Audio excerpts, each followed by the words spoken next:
Merhabalar. Siz de benim gibi kışın tatsız domatesleri yiyemiyorsanız muhakkak bu videoyu izlemelisiniz. Kış için kahvaltılık domates konservesi yapacağım. 5-6 ay çok rahat saklanabiliyor. Yapımı da çok kolay. Sizi hiç uğraştırmayacağım. Ama tarifime geçmeden önce destek için kanalıma abone olmayı ve beğen butonuna basmayı unutmayın lütfen. 2,5-3 kilo kadar domatesim var arkadaşlar. Sirkeli suda beklettim. Güzelce yıkadım. Ortadan ikiye bölüyorum.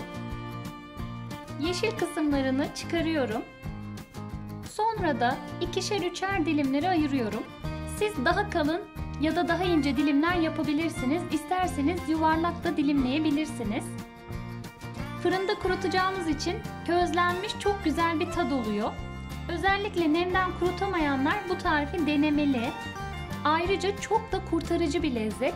Direkt kavanoza açıp kahvaltılarınızda servis edebiliyorsunuz. Önceden yaptığım bir tanesini göstermek istiyorum. Bakın hala daha duruyor. Yalnız açtıktan sonra buzdolabında saklamanızı tavsiye ederim. İsterseniz böyle yarımşar litrelik kavanozlara koyup kışın köz domates çorbası da yapabilirsiniz. Dilimlediğim domateslerimi bu şekilde yağlı kağıt serili tepsilerime diziyorum. Aralarında az bir boşluk kalması yeterli olacaktır.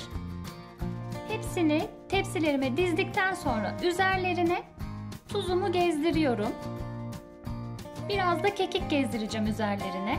Siz dilediğiniz baharatları kullanabilirsiniz. Hatta bir tepsime de fesleğen gezdireceğim. Domatesle fesleğeni de çok yakıştırıyorum. Biraz da pul biber gezdiriyorum.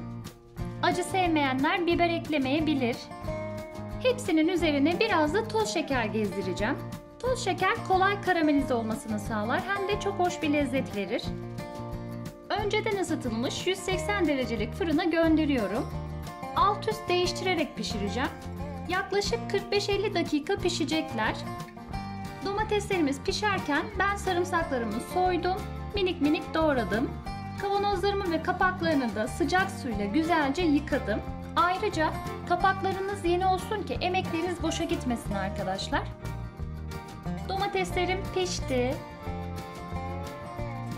Kavanozlarımızın altına biraz sarımsak atalım. Fırından çıkan domateslerimizi sıcak sıcak kavanozlarımıza yerleştireceğiz.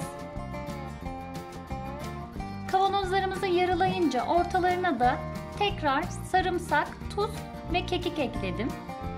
Fesleğenli yaptığımın üzerine de fesleğen ekledim. Bu aşamalarda hızlı olmamız gerekiyor ki domateslerimiz soğumasın. En son üzerine de yine sarımsak, tuz ve kekik ekledim. Üzerini geçecek kadar da zeytinyağı ekliyorum. Sıcak sıcak kavanozlarımın kapaklarını kapatıyorum. Bu aşamada ters çevirip soğumaya bırakın. Bir gün sonra buzdolabınıza kaldırabilirsiniz.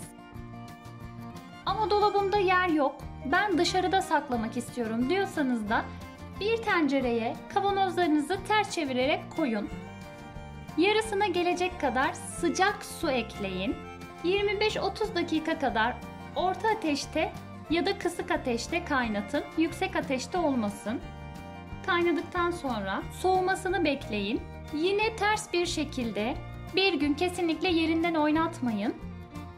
Hem yapımı çok pratik, kesinlikle sizi uğraştırmıyor, hem de yaz aylarının o kokulu güzel domateslerini kışında gönül rahatlığıyla yiyebiliyoruz. Anlattığım detayları da yaparsanız 5-6 ay rahatlıkla saklayabileceğiniz bir konserveniz olacaktır.